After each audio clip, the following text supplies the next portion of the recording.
What's going on, Kyle? What's up? UFC Vegas 30. Yeah, we got a nice one this weekend. Uh-huh. Another one in the Apex. Yeah.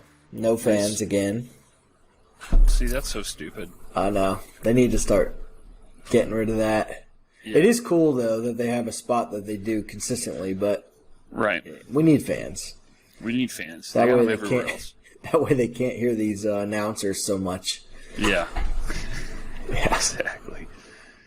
But yeah, it's a good card. I want to just jump right into it. Let's fight. Jump right into it. Yancy Medeiros versus Damir Hadzovic. Hadzovic's a -150 favorite. Yancy's +120. This is a fight that I love. Yeah. Damir Hadzovic lost his last two fights. His last loss was to Renato Moicano, who is on this card as well. Mm-hmm. He lost in 44 seconds, and it was a quick tap. He did not... He got the arm under the neck, and he tapped. He was not waiting around to see what happened. Right. His last win was against Polo Reyes, and he beat Nick Hein by split decision. Both those fighters suck. Yeah. Polo Reyes I don't think he's in the UFC. He was probably the worst fighter in the UFC. Yeah. And Medeiros hasn't won a fight since 2017. Yeah. But the three losses that he has are to Cowboy, Gregor Gillespie, and Groovy Lando Venata. This is a 2018 Donald Cerrone, so he's actually pretty good. He was actually good, yeah. Yeah. And he does have a win over Alex Cowboy Oliveira. I like Yancy here, especially as a dog. He fights and trains with Max Holloway. He also is Team Diaz. He fights with the Diaz brothers as well. He kind of brings their style to the cage. Yeah. Hopefully he doesn't turn around and shake his ass at fucking Hadzovic. Yeah. But Hadzovic hasn't impressed me. None of his wins are good. Yeah. Yancy had fought a wrestler as good as Gregor Gillespie and made it to the second round. I don't think Hadzovic's going to be able to take him down. I think Yancy wins this by decision, beats him on volume. Diaz style. I like it. Yeah, Diaz style. Yep. Yeah. I like it. I don't think I'm going to be betting on this one just because both guys hadn't won in a while, but I like Medeiros by decision as well. Next fight, Charles Rosa. He's a -167 favorite over Justin Guitar Hero Janes, +135.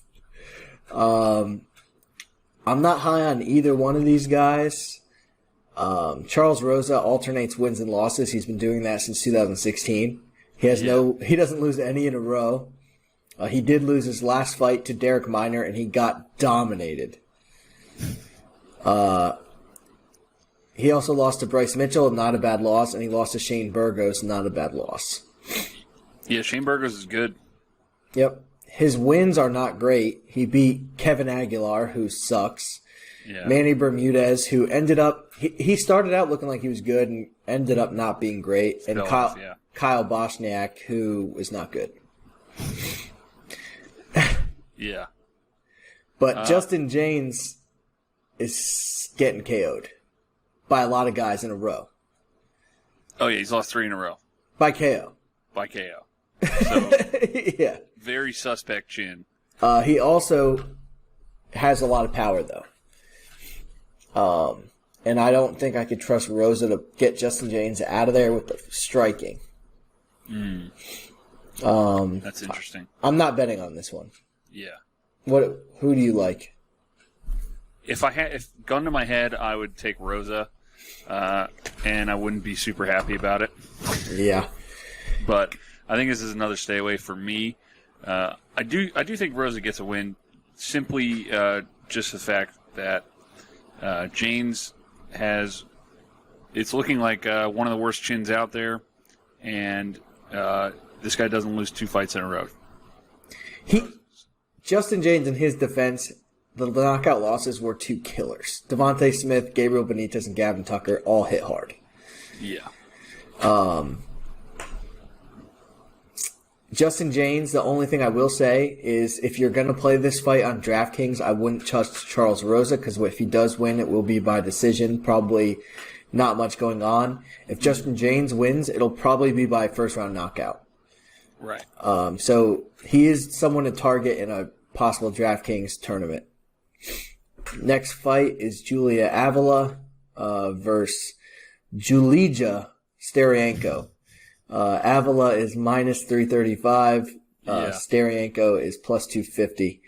I'm showing her as high as minus 350 on ESPN. Oh, up to minus 360 now. I do think Avila wins. I would not touch that line. Yeah. The Raging Panda did just lose to Sierra Eubanks, who we are high on. Not everybody is, but we are. She beat the shit out of Gina Mazzani, but who hasn't? And she did beat Pani Kianzad, which is looking like a good win. Yeah. Yeah, and this women's bantamweight division is super thin as well. And there could be this screams fucking women's MMA armbar from guard. Armbar. Yeah, it screams. Definitely, if they had an armbar prop, I would hammer it. Yeah. Next fight is actually one I like. Marcin Prachnow versus Ike Villanueva. Yes. Prachnow is minus 215. Villanueva is plus 170. If you listen to any other shows, everybody's picking Villanueva. I, on the other hand, like Prachnow. Yeah, I like Prachnow as well. Prachnow looked really good and impressed me against Khalil Roundtree, who I think Khalil Roundtree is pretty good. He's got tons of power. People are saying Prachnow has no chin because prior to beating Khalil, he did lose 3 in a row by KO. But they were to Sam Alvey, who all he has is KO power. Right. Sam Alvey in 2018, who was a couple of steps ahead of where he is now. Magomed Ankalaev, who might be the best in the division. Magomed is scary. He's a scary dude. And Mike Rodriguez, tons of power. Right. Before that, people forget Marcin Prachnow was a huge prospect coming in. People were super excited about him. Yeah. And Ike Villanueva is just your meat and potatoes boxer with KO power. Yeah. But he's also lost by KO a few times to Chase Sherman and Jordan Wright, who not high on either of them. Right. Definitely less high on them than friggin' Sam Alvey. Or Magomed Ankalaev. Yeah. Yeah. So yeah, I think Prachnow takes this, possibly by KO. I like somebody's getting their head knocked back. That's for sure. In Prachnow's win against Khalil Roundtree, he said in an interview, "I knew I'd be the better striker. I trained in Holland."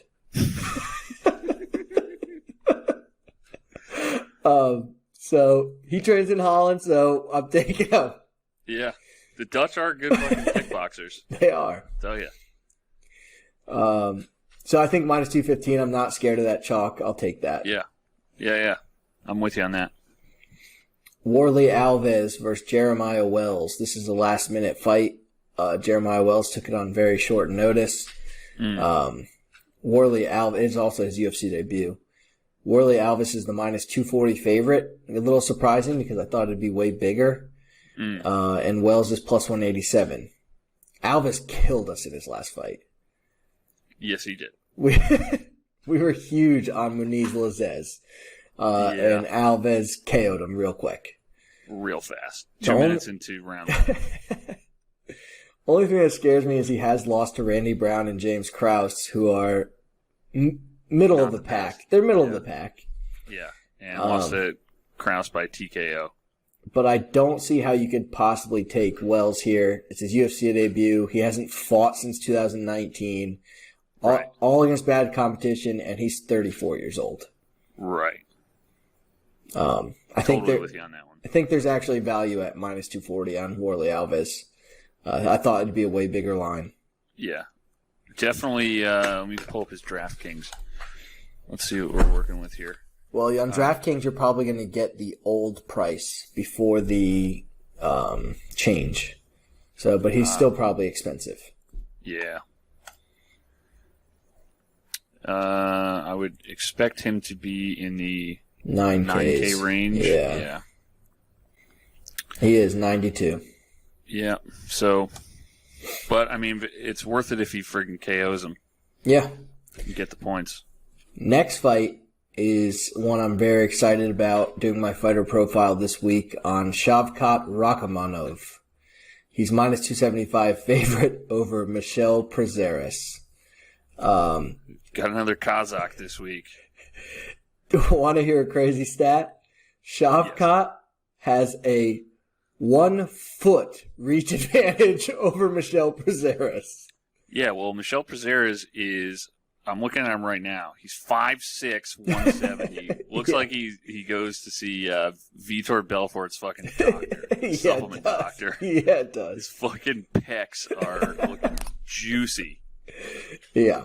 Shavkat, with 12-inch reach advantage, he's 6'1". He's undefeated. He's never gone to decision. Yeah. Prazeres' last fight, he lost to another Russian guy, Ismail Nardiev. The trend's going to keep rolling. Yeah. He's going to lose this fight. Yeah. I love Shavkat. I like the minus 275. I'm going to have him in a lot of parlays. Yeah, fucking lay the juice. Yep. I would much rather take Rakhmonov over Alves in the 9K range. Agreed. Next fight, Kennedy Nzechukwu versus Danilo Marquez, and this fight has me torn. My initial thought, as soon as I saw this, was hammer Danilo Marquez, because he's won us money twice. Yeah. I did tape study. Kennedy, as he didn't impress me in his first fight, he really, really impressed me when he dominated Carlos Ulberg and murdered us in his last fight. Yeah. He lost to Paul Craig by sub, but who hasn't? That's right. As I say, Paul Craig sub is that's a pretty common way to lose in the light heavyweight division. These guys are also huge too. They're Marquez big. is 6'6", and Nzechukwu is friggin' 6'5". Yeah, they're massive. And Nzechukwu, I'm pretty sure, has like the bit longest reach in the division. 83. Yeah, so he's an inch Yeah. shorter. Fucking 6-inch reach advantage. That's crazy. Yeah. I think he wins here. I think I'm taking Kennedy. Marquez does have wins over Mike Rodriguez and Khadis Ibragimov, which we called both of those. But I'll tell you, Danilo Marquez is a little slow. And Kennedy Nzechukwu is a little slow. But that's why I would fade Kennedy. And in this fight, that reason's taken out, and you can't. He's just so athletic. Yeah. And powerful. I got to go Kennedy here. Do you have I like thoughts Kennedy on as that? well. I like Kennedy as well. Yeah, that's one of the few times I actually switched. My initial thought, I was like, oh. Next fight, Renato Moicano versus Jai Herbert. Moicano's minus 250, Jai Herbert plus 195. Moicano is going to dominate Jai Herbert. Just letting you know. Yeah. He did lose to Rafael Fiziev. Before that, he beat Damir Hadzovic, crushed Damir Hadzovic. And then before that, he lost to the Zombie and to Jose Aldo. No bad losses there. Right. He is a little chinny, but he's so well-rounded that he beat Calvin Kattar in a striking battle. That's pretty crazy. He also was beating the shit out of Brian Ortega up until he got subbed in the third round. I mean, he's on that level. This is a huge step down for him. And Jai Herbert just got KO'd by Francisco Trinaldo, a 50-year-old man. Oh. Ouch. And he cost us money. We don't like that. No. I think it's pretty easy. Another one where I'm willing to lay that juice on that minus 250. Yeah. Next fight. Our boy. Tim Means. Dirty Bird. Yes. Versus Nicholas Dalby. Means has a 2-fight win streak going over Staropoli and Mike Perry. Yep. Nicholas Dalby has not impressed me. No. Let me see what we got here. I'm trying to remember his last couple of fights. So He beat Daniel Rodriguez. Yeah. Which is a decent win, but he never dominates anybody. And he doesn't have power. He's got 2 draws. Yeah. So Nicholas Dalby, every time I think of him in my mind before I do tape study, I think of him as a wrestler for some reason. Yeah. He's not. he's not a wrestler. And Tim Means is somebody that you need wrestling to beat. Yeah. He will pick you apart on the feet and he'll eat his elbows. He has slicing elbows. Everybody knows that. Yeah. The Dirty Bird gets another win here, and I love him at -137. I like that line as well. That's very juicy. Yep. Next up, Andre Fili, Touchy Fili, -230 versus Daniel Pineda. Another fight I like. I love Andre Fili in this. Daniel Pineda is somebody who only has punching power, and watching him get beat up by an aging Cub Swanson was too much for me. That was bad luck. I mean, he got beat up really bad. Yeah. Had nothing, didn't know what to do with the combos, didn't know what to do when somebody switched from striking to wrestling, and that's something that Fili does especially well. Fili has super underrated wrestling. His losses are to Bryce Mitchell and Sadiq Youssef. Both are beasts. Sadiq is an absolute savage. Yeah, and so is Bryce Mitchell. Yeah. The redneck king. So I think Fili is just going to be too much. I think it's going to be very similar to the Cub Swanson-Pineda fight. And Andre Fili's birthday is Friday. Ooh. Birthday win. Yep. Next fight is a weird matchmaking fight. Raoni Barcelos -230 versus Timur Valiev +180. I say it's weird because you would think the UFC would try to be pumping both of these guys, not matching them up against each other. Right. Yeah, they're both on a tear right now. And you'd say they're both prospects. Raoni Barcelos is not young, but he hasn't fought very many times in the UFC. He beat Khalil Taha and Saeed Nurmagomedov, which are both very impressive wins. Yeah. Yeah. Won 5 in a row. Yeah, he's looked very good. Valiev, on the other hand, dominated Martin Day and was dominating Trevin Jones up until he got KO'd. That ended up being they reversed that to a no contest. Yeah.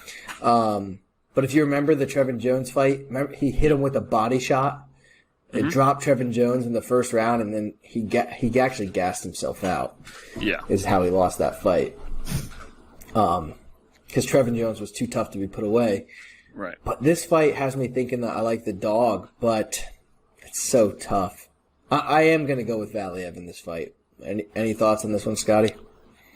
I was leaning toward Barcelos, but now I think I'm second-guessing myself. It's just they're both so good. It's one of those fights. That's why I say I picked the dog, just because I don't think there's any value in that 230 like I thought there was value in Fili at 230. Right. Yeah. But it's going to be close. Honestly, people should probably just stay away. I agree. Yeah. Just enjoy it, because it's going to be a really high-level fight. Yeah. Up next, a guy the UFC is trying to pump, despite his win-loss record, Tanner Boser, -177 versus Ovince Saint Preux at +140. The UFC loves Tanner Boser for some reason. He had a couple knockout wins. I don't understand the love for Tanner Boser. No. He lost to Andrei Arlovsky, who's 100 years old, and he lost to... He lost fucking a week ago. Yeah, to Latifi, who's a 205-pounder. Luckily, he's fighting another 200-pounder in OSP. Yeah. But OSP's one fight at heavyweight was a split decision loss to Big Ben Rothwell, who's a lot better than Tanner Boser. Yeah. Yeah, Tanner Boser, the whole time, I mean, obviously he lost to Ilir Latifi, but the whole time he was fighting, I mean, Ilir Latifi looked like the obviously better fighter. Yeah. And I mean, I think Ilir Latifi is definitely better than OSP as well, because OSP has been kind of a disappointment. Like, we were pretty high on him freaking 5 years ago, and he hasn't really done much. He's sitting at 25-15. But he was a super highly touted guy. I mean, he almost beat John Jones. Right. Yeah. Right. At his best, he's very good, but you're right. He a lot of times doesn't fight to his potential. Yeah. Yeah, he's 2-3 in his last 5. Again, yeah, last fight at heavyweight was a loss, split decision to Ben Rothwell, who is very good. Yeah. He's way better than he gets credit for. Like, he should be, if he was pumped as hard as they're pumping freaking Tanner Boser, like, right, he'd be getting title shots. Exactly. He's that good. I like OSP here at plus 140. I am nervous he will gas out, but I think he'll steal 2 rounds before he gasses out. Yeah, I agree. And plus 140 is a good line. Yeah, and Tanner Boser was in a freaking brawl like 2 weeks ago. Right. So that's gotta eat you up a little bit. Yeah. And then we're at our main event. Ciryl Gane, minus 177 versus Alexander Volkov at plus 145. Volkov. And they have the line wrong. The wrong guy is the favorite. I agree, dude. I love Volkov in this one. I mean, you have to hammer him. Have to hammer Volkov. I wouldn't be surprised if this was a complete line movement by the time the fight kicks off. Yeah, I could see this going to a pick'em. Yeah. Gane, it has beat guys like Tanner Boser, yeah, an aging Junior Dos Santos, yeah, and a one-dimensional Jairzinho Rosenstruck. Yeah, and that was a bad fight. It was. Like, in terms of viewing it, that was like, nobody was really doing much. Meanwhile, Volkov is beating Walt Harris, Alistair Overeem. He destroyed Alistair Overeem, who's very, very good. And went to decision with Curtis Blades. And if you remember that 5th round, Volkov was the one coming on. Right. I do. And Curtis Blades is a beast. You basically have to knock Curtis Blades out or you're going to lose to him. Yeah. I think Volkov is just massive. 6'7". Gane's no slouch either, but Volkov will be the much bigger guy. I think he'll have the power advantage as well. The UFC is, we're just talking about how hard they're pumping Tanner Boser. They are just forcing air into Gane's tires to the point where they're about to burst. I've never seen an organization swoon over someone so much as they have been over Ciryl Gane, and I have not been impressed. His actual degree of skill and fight IQ is not what they're advertising. No, it's not. Like, he's a pretty good heavyweight, right? And they set him up fights with guys that they know he can beat. Very winnable fights. Very winnable fights. Yeah, and the Jairzinho Rosenstruck was a good win for him, but it was not we weren't watching a super aggressive Jairzinho Rosenstruck fight. It's like the Black Beast win over Francis.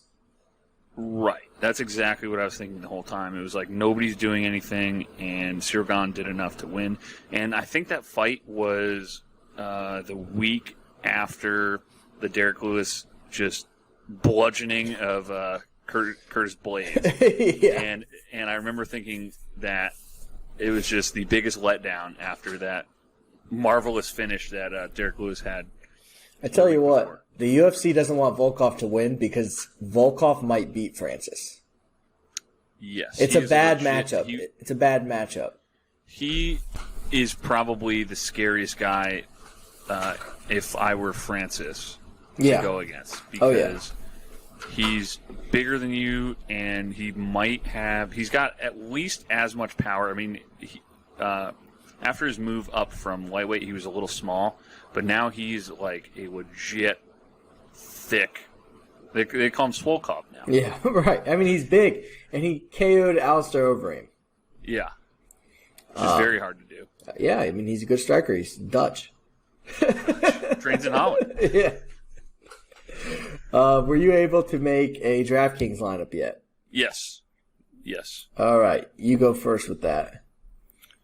All right. I have number 1 is Volkov at 7,500. Are you kidding me on that, DraftKings? And then next I have Andre Fili. Mm-hmm. And then I have Rachmanov. I have Tim Means. I have Kennedy Nchekwu at 8,200. And then the last one is OSP at 79. I like that. The one I am least sure of is OSP.